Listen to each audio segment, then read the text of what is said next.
je ne suis pas complètement sûr de partager l'enthousiasme de la présentation de M. Bridet, et les quelques points concrets qu'il a évoqués ne me rassurent pas complètement. Je dois avouer qu'il y a une forme de déception à la lecture du rapport par rapport à l'enthousiasme qui était rappelé, l'espoir qui a été suscité par l'engagement de cette réflexion en termes de compétences.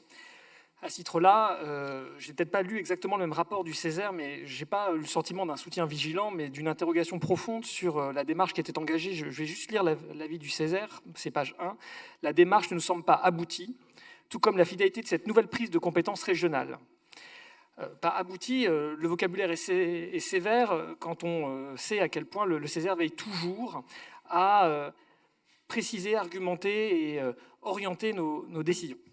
Alors, il est vrai que la compétence telle que vous proposez de la prendre, nous n'avons pas complètement le choix, puisqu'elle est issue de la loi NOTRe, et elle a été à l'époque taillée sur mesure pour la région Bretagne. Et sa rédaction ne me semble pas complètement à la mesure des enjeux qui ont été rappelés, qui ont été évoqués lors des assises. Et mon inquiétude, c'est qu'elle risque d'amener un peu plus de complexité à un sujet déjà bien difficile, parfois, à éclaircir. Pour tous ceux qui siègent dans les instances de l'eau, que ce soit dans le Parlement de l'eau auprès des agences de bassin, que ce soit dans les commissions locales de l'eau, que ce soit dans les différents syndicats qui gèrent les cours d'eau, que ce soit dans les intercommunalités qui, pour la plupart d'entre elles, ont des compétences véritables dans le domaine de l'eau, que ce soit l'assainissement, que ce soit l'eau potable, que ce soit la préservation de la ressource en eau. On sait que les acteurs sont très nombreux et que le travail que chacun essaye de faire, c'est de coordonner déjà en son sein.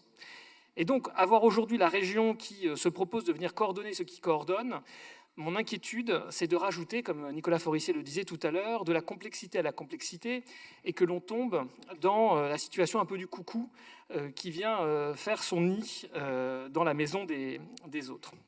Et la région fait déjà beaucoup dans le domaine de l'eau, en matière de renaturation, en matière de financement d'un certain nombre d'études.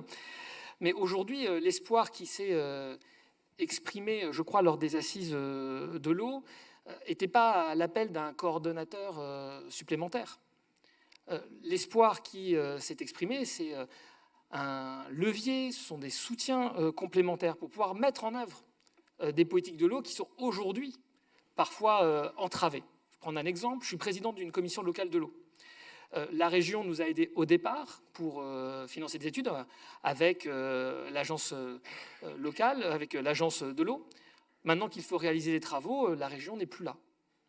Et la commission locale de l'eau n'a pas de compétences, n'a pas de personnalité juridique, n'a pas de budget, et ne peut pas mettre en œuvre les travaux de renaturation sur la rivière du Loiret ou des actions de soutien auprès des agriculteurs pour préserver la ressource en eau sur les captages d'Orléans Métropole.